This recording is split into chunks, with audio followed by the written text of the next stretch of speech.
Welcome to our course on deferred prosecution agreements. I think that's a subject matter that should be of interest to anybody that works with small and medium-sized businesses. My name is Michael Santos and I'm the founder of Compliance Mitigation. I'm also a person that has a history of knowing something about government investigations and the ramifications and fallout that comes with it. And I'm going to be sharing that story with you in this first introductory module. Now, you may wonder why you should be listening to somebody with a background like I have, but it's because in this era of big government where people can be investigated for many activities that they may not even know about, that their employees may be doing, that it's just wise for any business consultant, any professional accounting firm, law firm, business advisor should be able to help their clients understand what steps can a person take if they're running a business to qualify for a deferred prosecution agreement. Now, what I'd like to do is in this first module is give you some background on who I am. But before I get into that story, I'd like to tell you a little bit about what you can expect. So I've prepared this PowerPoint slide just to kind of guide you through it. And this first slide is going to last about 10 minutes where I reveal a little bit more about who I am and my background. Then in the second slide, I'm going to talk about the business that we run today and why it is, why we began and what we've learned from working with so many small and medium-sized business owners who have gone into government investigations, and what we've learned from these business leaders with hopes of helping other people avoid those types of very costly government investigations.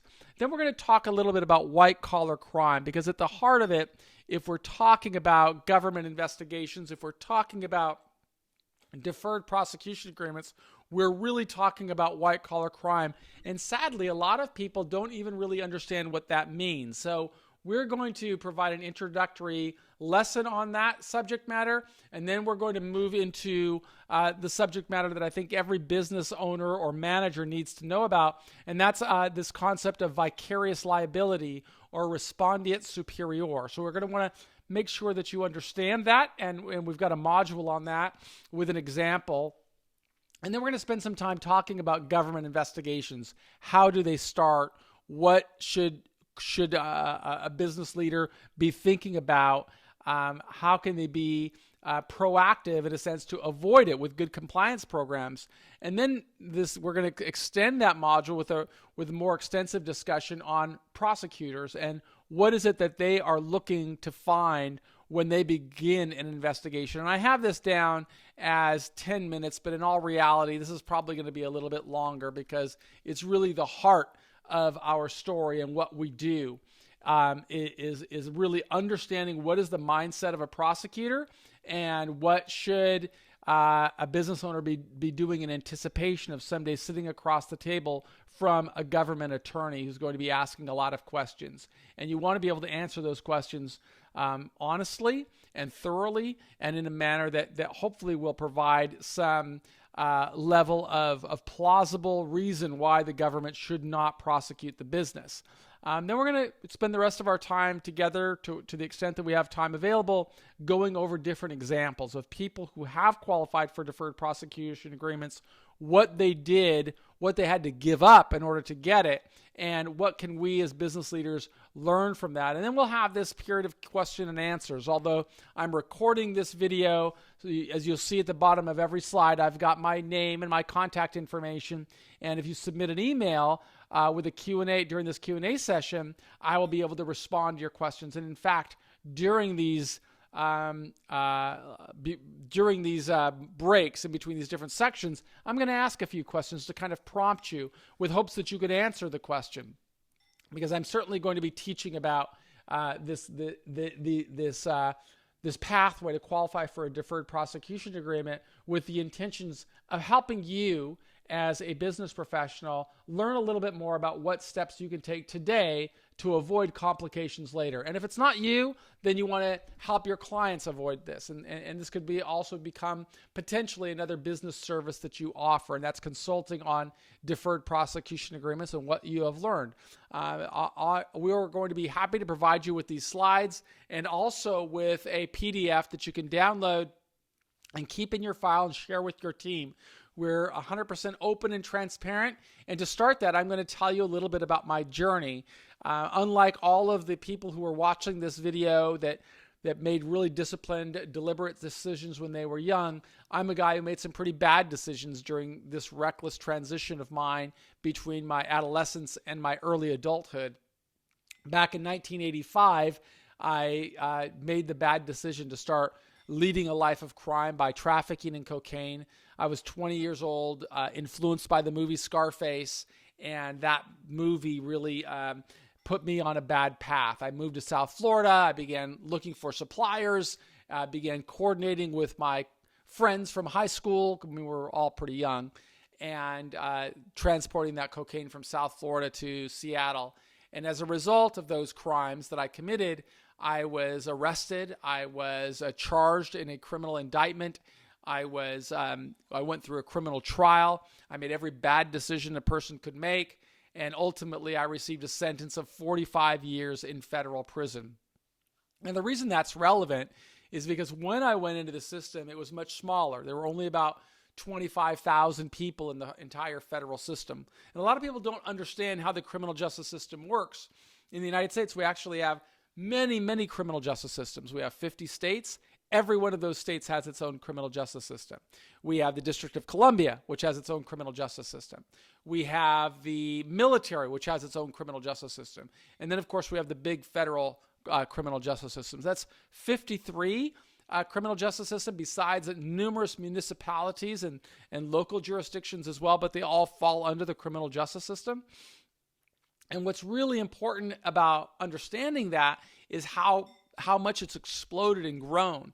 As I said, there were fewer than 25,000 people in the federal prison system when I was arrested back in 1987. Today, that number surpasses 200,000 people.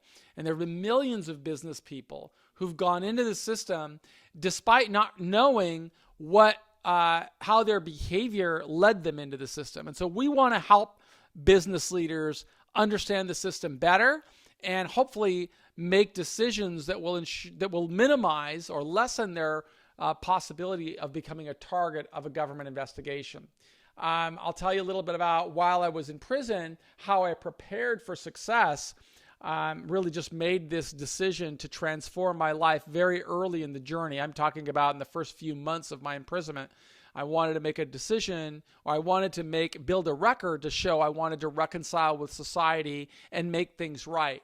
And that was inspired, that pathway was inspired by many leaders who taught me how to do that, including, go back to Socrates or Nelson Mandela or Viktor Frankl or Levi Strauss, or so many of the people who faced enormous struggle. Nelson Mandela, so many of those people really I learned great lessons from, and they helped me along the way. And I focused on, people like you who are watching this program, business professionals, and asking questions. What, if anything, could I do to prove worthy of your trust, of your support? And that led me to stop thinking about the problems that I created and to start thinking about the people with whom I wanted to interact in my future. And that led to me coming up with this three-pronged plan. And one of them was to focus on education. Two of them was to focus on building a strong support network. And three was to demonstrate a record of working to contribute to society in measurable, meaningful ways. And that led to me writing a number of books that are used in jails and prisons across America, and building courses, getting married while I was in prison, building a strong support system. And when I got out in 2013, as you see, I was ready to launch this, and that business would help me really teach and inspire more people in jail and prison to prepare themselves for successful lives. So I am really passionate about helping people who are in prison prepare for law-abiding lives. But along with my partner Justin, we have another business called White Collar Advice, where we worked with white collar people who have been charged with white collar crimes. And I'll get into a little bit about what that means. But we deal with business leaders, hoping to position them for leniency or to recalibrate their life if they faced a challenge. And it's through that work that has led us into our newest venture, which is compliance mitigation. And compliance mitigation is really where we're providing a service like this right now. And it's helping people who are not in trouble understand what steps they can take today to really minimize their possibility of being in trouble. And I want to help as many people as I can achieve that goal. And I will do so through this program along with my partner and along with our team. In fact, we have a motto that says, we did the time so you won't have to. So what we're doing is we're showing all that we have learned from people who have gone through government investigations, and we are showing those people how they can sow seeds today to position themselves to avoid a complication with a government investigation or anything along those lines. And so I wanted to just give you this insight with hopes of that I don't scare you away or frighten you. I am speaking from a different perspective, I think, than some of the other advisors who work on compliance metrics or deferred prosecution agreements. I'm coming from a more practical, real life experience of somebody who served multiple decades in prison and interviewed more than 1,000 people who did not consider themselves criminals, but yet they found themselves standing up inside of a federal prison. And when I interviewed those people, many of them said they didn't know why they were a target. They didn't know what they could have done to prevent it. They didn't know that they could be held criminally liable for the decisions that other people on their team made.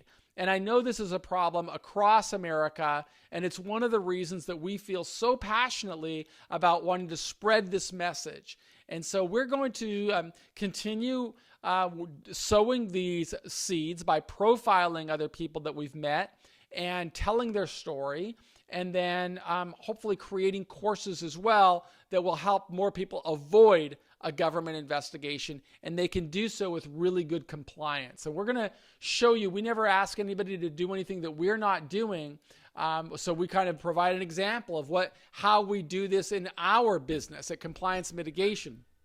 We create, and I'm showing you this here because you're going to see how relevant this is later in the program. Like we want every business to really be able to tell their corporate story of what they do. And compliance mitigation is a component of our business that it's important for us to be able to communicate what we do. And we really document our processes. We configure how we serve our customers. We can show how we've designed this business to scale. This is the urgent need that we have to do in the very beginning in building our business. And by us being able to define every one of these processes, we're in a position that, God forbid, if a government investigator ever came to inquire about what we're doing, we can show them in a documented way. That's the first step. See, that's the urgent step. And that's one of the tools that we would recommend somebody creates for their business in order to avoid a government investigation. And I'll be turning to these slides throughout the presentation. The second component here is is also urgent. And that's going to be really to define the communication tools, right? How are we communicating our messaging, our corporate messaging to all of the stakeholders in our business? How are we creating reports that show what we're doing so that we can keep our finger on the pulse of our business? In what ways are we incentivizing a pursuit of excellence to all members of our team? To the extent that we can do this and show this, we strengthen our ability to avoid a government investigation. Then, of course, we want to do the types of things that people in your professional service, in the accounting profession do, is you want to be able to measure our progress, right? We want to measure progress just like that's what you do effectively as a professional accountant, is you're measuring progress, you're counting numbers, you're assessing, and we need to create these metrics, and we need to help our clients at Compliance Mitigation understand how to do this for themselves. We want to demonstrate transparency, that we're totally open and we're working to build a record of transparency. We want all stakeholders in our business to be able to manage expectations. What can they get from us? We want to have synergies, not only with our team members, but with our customers and with stakeholders and other people that have an interest in what we do. And the more synergies we can create and we can document, we can show our commitment to living as a good corporate citizen. We want to spread the knowledge of what we are doing and make sure that every decision maker is taking ownership of their function within the organization.